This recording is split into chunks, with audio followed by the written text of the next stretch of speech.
The explorer gene. Are we born to explore? Of all the animals on Earth, none are so driven to explore as humans. Other animals will go in search of food or water, but humans can be motivated simply by the possibility of discovery. So what is it exactly that caused us to spread out across the globe 60,000 years ago instead of just staying in Africa? Perhaps it's in our DNA. In 1999, Dr. Chuan-Tsin Chen led a team of scientists who were studying a gene known as DRD4-7R. This gene is found in about 20% of all humans. It's been associated with higher rates of risk-taking, exploration, and interest in new ideas.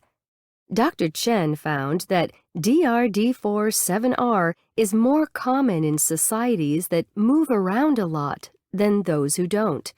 For example, studies in Africa show that the gene is much more common in nomadic tribes than in tribes that prefer to stay in one place.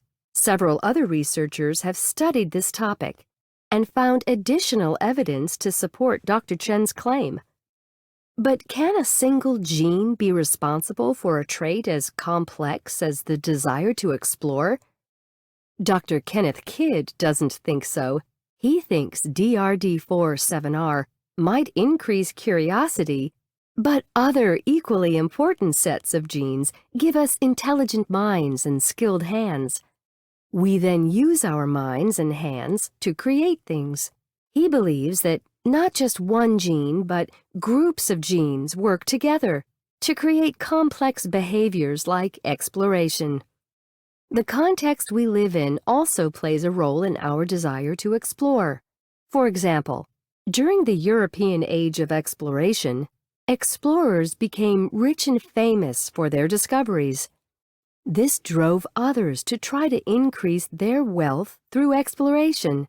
In this case, their exploration was more likely motivated by money than by genes.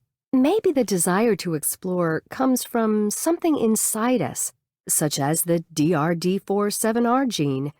Or maybe it has more to do with what's happening in the world around us. Maybe both.